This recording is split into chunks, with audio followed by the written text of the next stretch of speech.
محترم ناظرین، آج ہم آپ کے لیے لے کر آئے ہیں کام بڑا کے نام، ایک ایسی کہانی جسے سن کر آپ کی زندگی بدل جائے گی۔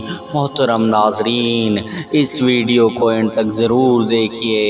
ایک رات کسی بڑے طاقتور چور نے رستم کے استبل سے اس کا گھوڑا چرا لیا۔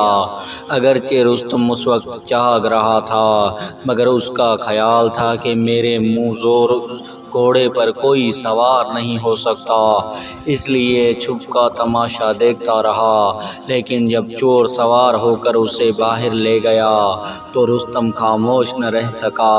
گھر سے نکل کر دوڑ لگائی کہ چور کے سر پر جا پہنچا اور چھلانگ لگا کر گھوڑے کی پیٹھ پر سوار ہو گیا۔ رستم بیٹھ تو گیا، مگر بہادر چور ڈر نہ گھبرایا، بلکہ بے تکلفی سے پوچھنے لگا، تم کون ہو؟ رستم نے کہا، پہلے تم بتاؤ۔ چور بولا، میں تو چور ہوں۔ رستم نے کہا، مجھے بھی وہی سمجھ لو۔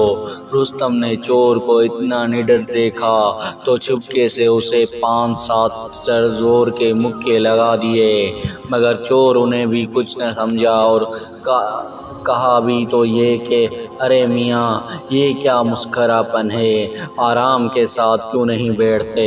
چور کی زبان سے یہ فقرہ سن کر رستم کے اور بھی اوزان خطا ہو گئے کہ جو شخص میرے گوشوں کو مسخرہ پن تباتا ہے وہ کشتی سے کب زیر ہوگا، پس یہاں کچھ اور ہی تو کھیلنا چاہیے۔ یہ سوچ کر رستم نے گھبرائی ہوئی آواز سے کہا، لو دوست، میں تو چلا، وہ دیکھو گھوڑے کا مالک رستم آ رہا ہے۔ یہ سنتے ہی چور فوراً کود پڑا اور رستم گھوڑا لے کر گھر پہنچ گیا۔ واقعی بعض دفعہ نام بھی بڑا کام دے جاتا ہے، مگر نام بھی کام کے بغیر نہیں بنتا۔ محترم ناظرین، اگر آپ کو ہماری یہ ویڈیو پسند آئی ہو تو ہماری ویڈیو کو شیئر کریں، ہمارے چینل کو سبسکرائب کریں۔ جزاک اللہ۔